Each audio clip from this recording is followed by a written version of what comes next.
And good morning. This is Salvador Cordova reporting from the Evidence and Reasons for the Christian Faith video channel. I'll be reporting hopefully briefly.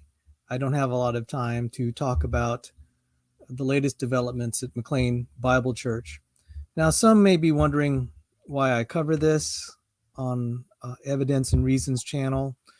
One reason that a lot of people leave the Christian faith or have doubts about it is because of the handling of money and the appearance that the churches seem organized really to take advantage of the vulnerable who are looking for God to solve their problems, which is a noble thing. But then there are churches and organizations that seem to prey upon that need and to suggest that if the more you donate, you're pleasing God. And I would say that that's great when you give. The Lord has commanded us to care for the needy. And on Judgment Day, we will be accountable for Him, how we've used our resources. But to that end, we have to be careful how we distribute this. I personally try to donate to the poor and needy in person. I go to the homeless myself. I don't go through an intermediary for some of this. At least I can be assured that, there's no one handling this on my behalf. Now, practically speaking, we have to, often we do have to rely on other people that we donate to, and we have to try to ensure that they are trustworthy. So there are legal things now going on. I'm not privy to anything special that's not in the public domain. I've been actually excluded from some discussions because there are things that are sensitive legal cases, and I'm kind of glad that I've been excluded. So what I'm reporting is very much in the public domain through letters that McLean Bible has sent out, and also things that are on the court dockets and records. I am, to the best of my knowledge, today is another day of legal activity at Fairfax County Circuit Court regarding McLean. They had lost, McLean Bible Church leadership had lost already a ruling on around December 3rd, and today we'll see if they lose another round regarding, and it's a complex legal matter. But I should mention that there is an ongoing congregational meeting, and I don't know how this can be even legitimate, but there is a vote on a $25 million annual budget. I mean, for a church that has annual budget of $25 million, and perhaps tangible property in the ballpark of 150. We're talking large amounts of money here. And so it should be understandable why there could be some legal fights going on. So, and one is going on perhaps right this moment, or at least today. It will be the second round, and there could be more things coming. McLean Bible had released a letter that there was a disruption at a congregational meeting, I believe around the 29th of November. Now, this is off the top of my memory because today's talk is not scripted. It's a little bit impromptu, but because of all the developments, I'm trying to get the news out. To the best of my knowledge, and this is subject to confirmation, and some of this hopefully will come out, a beautiful young Christian mother, whom I know personally, was threatened by armed security of McLean Bible Church. The armed security also solicited the services of the Fairfax County Police. She was threatened with arrest and jail, as I was. I believe, of course, McLean Bible will give their reasons for it.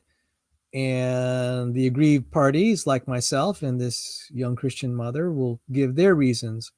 I was threatened with arrest and jail. I was escorted out of McLean Bible's Loudon campus on October 3rd, not given a reason why at the time. I was presented before the sheriff, and the sheriff said, I don't want to have to arrest you. You have to leave and try to find some other resolution. And it is still, I'm still in the dark as to the official reason why I've been removed. So it seemed, well, like, Sal's just an isolated incident and maybe he's a misfit. But I think something is really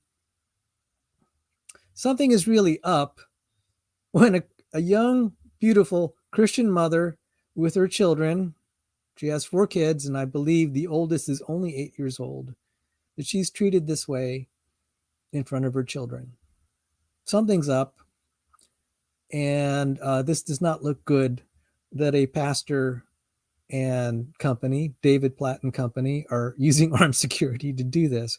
Why? So I think this story is going to come out.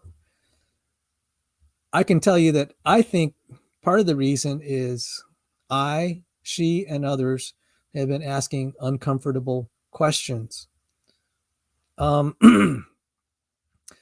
So, I mean, I was threatened with armed security. This woman is threatened with armed security. I have, let me see if I could show this. Another gentleman was threatened with armed security. Congregational meetings are opened with threats of armed security by,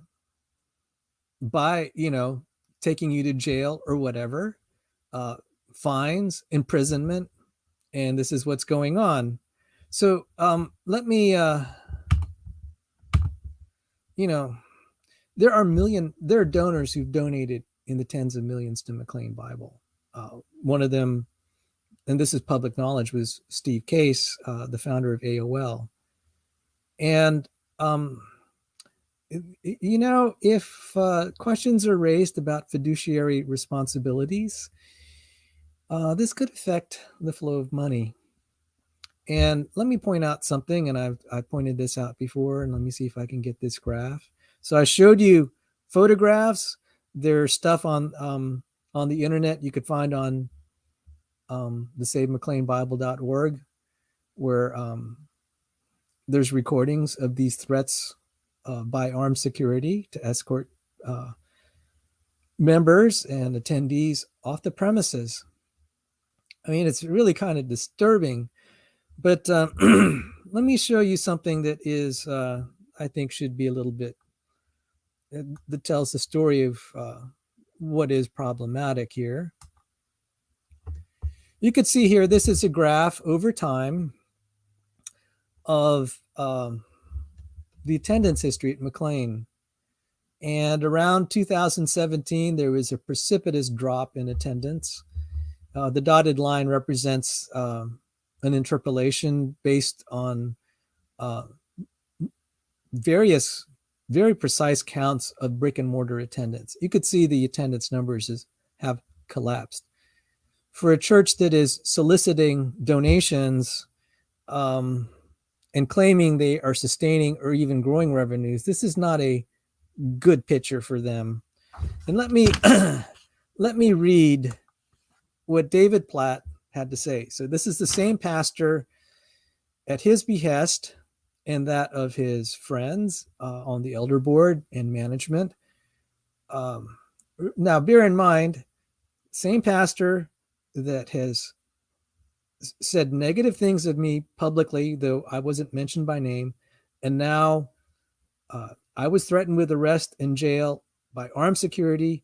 Now it's a young, beautiful Christian mother in front of her children, as best as I can gather, because I wasn't there, because I couldn't see it firsthand, but this will come out in reports. So that's David Platt. Now I'll read this donation soliciting letter that I received in the mail. Okay, so I've been kicked out. David Platt sends me, and probably other members in the church, this form letter. And he closes, For those of you who are part of MBC, I invite you to give over and above your normal giving during this last month of 2021, either online, in person, with a stock gift, or through other means.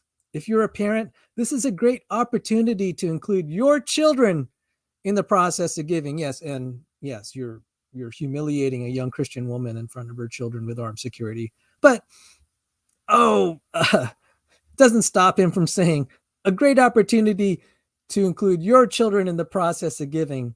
Talk to them about why we give as a church and invite them to participate in extra ways appropriate for their age. Then let's go into 2022 with eager anticipation of the stories God will write through our church family together. I love you, church. David, signed David Platt. The courts are ruling on what's going on.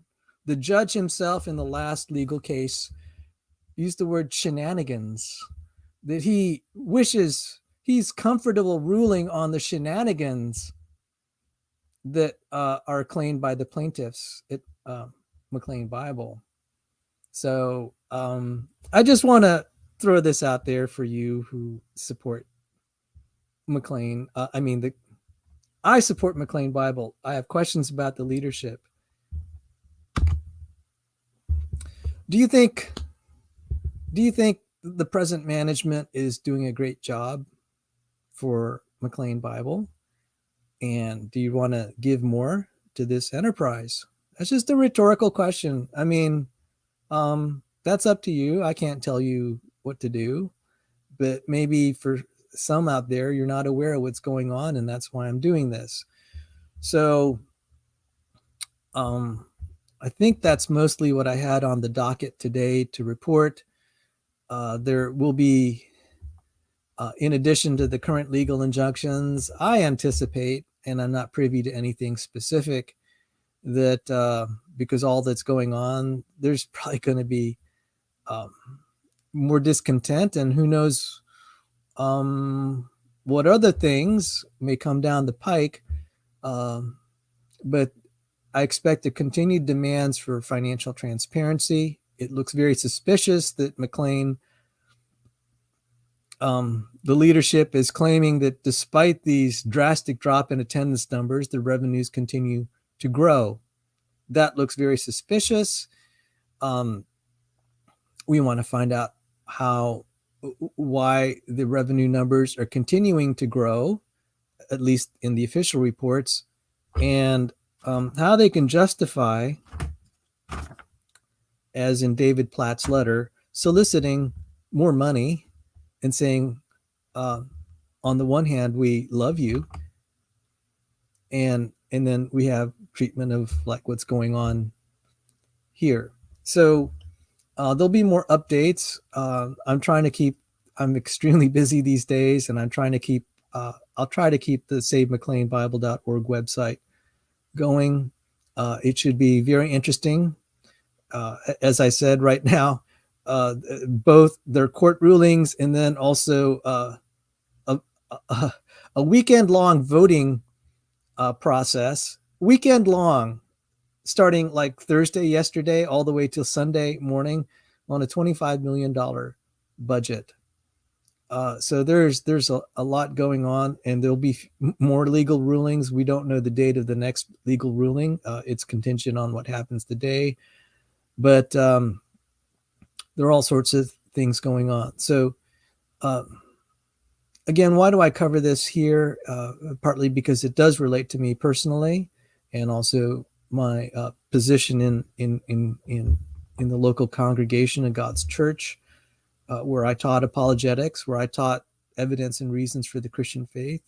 I'm now barred from being able to teach that at that church. I will be threatened with arrest and jail if I try to worship the Lord, our Lord and Savior, at a Christmas service. I'll be threatened with arrest and jail if I attempt to go, if I try to go for communion. And I certainly will be threatened with arrest and jail if I try to teach God's people about the evidence and reasons for the Christian faith. I know all of this conduct that we're seeing can be very disturbing to people's faith. It's natural to think that maybe churches were just organized to prey upon people, upon their finances and resources. And that's why I cover things like creation science, archaeology, and Christian testimony, what Jesus has done in people's lives, because that's how faith is strengthened and built. And we can trust in the Lord despite the questionable behavior of church leadership. And so with that, I'm going to close the show. I have another show coming up on Kent Hovind. And by the way, next week on the Bread of Life channel, I'll be talking about a book project I'm working on.